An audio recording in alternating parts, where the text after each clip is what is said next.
Hi friends, how are you all?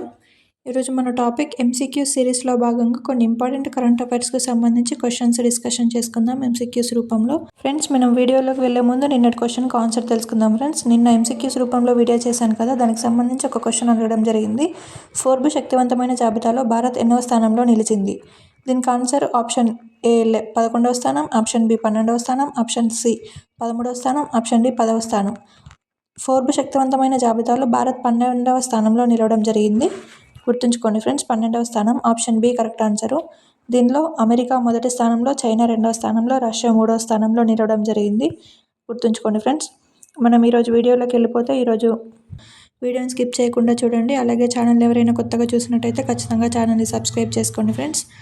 ఈరోజు మన first topic వచ్చేసి ఫస్ట్ క్వశ్చన్, ప్రపంచంలోని తొలి ఏఐ వార్తాపత్రికని ఏ దేశం అభివృద్ధి చేసింది అని అడుగుతున్నారు ఫ్రెండ్స్. ఈ వీడియోని పాస్ చేసి ఆన్సర్ చేయడానికి ట్రై చేయండి ఫ్రెండ్స్. ప్రపంచంలోని తొలి ఏఐ వార్తాపత్రికను ఏ దేశం అభివృద్ధి చేసింది? Option A Japan, option B Italy, option C China, option D America అంటున్నారు. ఇటీవల ప్రపంచంలోనే తొలి ఏఐ వార్తాపత్రికను ఇటలీ దేశం అభివృద్ధి చేసింది.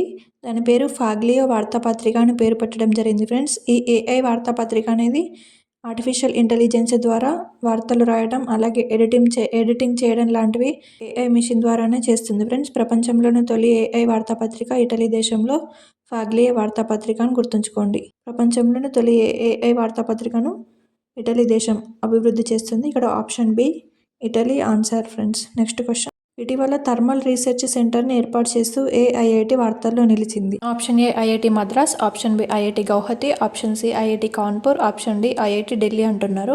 వీడియోని పాస్ చేసి ఆన్సర్ చేయడానికి ట్రై చేయండి ఫ్రెండ్స్. ఇటీవల థర్మల్ రీసెర్చ్ సెంటర్ని ఏర్పాటు చేస్తూ ఐఐటి మద్రాస్ వార్తల్లో నిలవడం జరిగింది.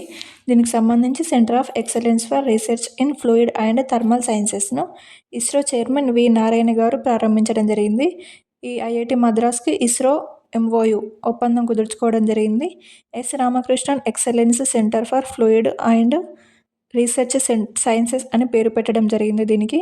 ఇది ఉపగ్రహాలు లాంచ్ చేయడం, అలాగే వెహికల్స్లో థర్మల్ సమస్యలను పరిష్కరించేందుకు ఈ ఒప్పందం కుదుర్చుకున్నట్టు తెలపడం జరిగింది. ఐఐటి మద్రాస్ ప్లస్ ఇస్రో కలిసి ఒప్పందం కుదుర్చుకోవడం జరిగింది. థర్మల్ రీసెర్చ్ సెంటర్ని ఐఐటి మద్రాస్లో ఏర్పాటు చేయడం జరిగింది. S Ramakrishnan excellence centre for fluid and research sciences అని పేరు పెట్టడం జరిగింది. గుర్తుంచుకోండి friends. IIT Madras plus ISRO thermal research సెంటర్ని ఏర్పాటు చేయడం జరిగింది. నెక్స్ట్ క్వశ్చన్ చూద్దాం ఫ్రెండ్స్. తొలి మహిళా ఈవీ ఛార్జింగ్ స్టేషన్ని ఇటీవల ఎక్కడ ఏర్పాటు చేశారో అని అడుగుతున్నారు. Option A Delhi, option B Chennai, option C Hyderabad, option D Kolkata. దేశంలోని తొలి మహిళా ఈవీ ఛార్జింగ్ స్టేషన్ని హైదరాబాద్లో ఏర్పాటు చేస్తూ వార్తల్లో నిలవడం జరిగింది ఫ్రెండ్స్. గుర్తుంచుకోండి, Hyderabad answer. Option C Hyderabad. దీనికి ఫ్రాంచైజీ థండర్ ప్లేస్ అనే పేరుతో ఏర్పాటు చేయడం జరిగింది. దేశంలోనే తొలి మహిళా ఎలక్ట్రిక్ వెహికల్ ఛార్జింగ్ స్టేషన్ హైదరాబాద్లో ఏర్పాటు చేశారు. దాని పేరు ఫ్రాంచైజీ థండర్ ప్లేస్ అని గుర్తుంచుకోండి ఫ్రెండ్స్. నెక్స్ట్ క్వశ్చన్ చూద్దాం ఫ్రెండ్స్. మొట్టమొదటి పారా అథ్లెటిక్ గ్రాండ్ ప్రిక్స్కి వెన్యూ ఇచ్చిన ప్రదేశం ఏది అని అడుగుతున్నారు. Option A New Delhi, option B Hyderabad, option C Mumbai, option D Kolkata. మీరు వీడియోని స్కిప్ చేసి ఆన్సర్ చేయడానికి ట్రై చేయండి ఫ్రెండ్స్. దీనికి ఆన్సరు న్యూఢిల్లీ వేదికగా మొట్టమొదటి పారా అథ్లెటిక్ గ్రాండ్ ప్రిక్స్ జరిగినాయి ఫ్రెండ్స్. మార్చి 11 నుంచి 13 వరకు జరిగాయి. ఇప్పుడు ఇక్కడ ఆన్సర్ వచ్చేసి ఆప్షన్ ఏ న్యూఢిల్లీ. 20 దేశాలకు చెందిన క్రీడాకారులు పాల్గొనడం జరిగింది మొట్టమొదటి పారా అథ్లెటిక్ గ్రాండ్ ప్రిక్స్కి. ఇండియా నుంచి 134 పథకాలు గెలుచుకోవడం జరిగింది. 134 పథకాలకు గాను 45 గోల్డ్, 40 సిల్వర్, 49 బ్రాంజ్ మెడల్స్ గెలుచుకోవడం జరిగింది ఇండియా. మొట్టమొదటి పారా అథ్లెటిక్ గ్రాండ్ ప్రిక్స్కి వెన్యూ ఇచ్చిన ప్రదేశం న్యూఢిల్లీ. ఆప్షన్ ఏ గుర్తుంచుకోండి. దీంట్లో మన ఇండియా 134 పథకాలు గెలుచుకుంది. మార్చి 11 నుంచి 13 వరకు జరిగాయి. నెక్స్ట్ క్వశ్చన్ చూద్దాం ఫ్రెండ్స్. ప్రపంచంలోనే అతిపెద్ద వైట్ హైడ్రోజన్ని కనుగొన్న దేశం ఏది అని అడుగుతున్నారు. Option A Italy, option B France, option C India, option D China. ప్రపంచంలోనే అతిపెద్ద వైట్ హైడ్రోజన్ని కనుగొంటూ ఇటీవల వార్తల్లో నిలిచిన దేశం ఫ్రాన్స్ అండి. Option B France correct answer.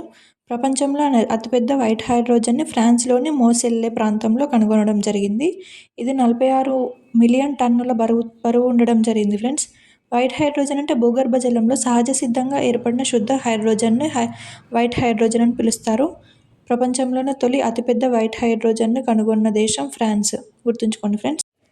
ఇది ఫ్రెండ్స్ ఈరోజు ఎంసీక్యూస్కి సంబంధించి వీడియో. ఒకవేళ మీకు వీడియో నచ్చినట్టయితే ఖచ్చితంగా వీడియోని లైక్ చేసి మీ ఫ్రెండ్స్ అందరికీ షేర్ చేయండి ఫ్రెండ్స్. అలాగే ఛానల్ని కొత్తగా చూస్తున్నట్టయితే ఇప్పుడే సబ్స్క్రైబ్ చేసుకోండి. Thank you so much. Thank you for watching.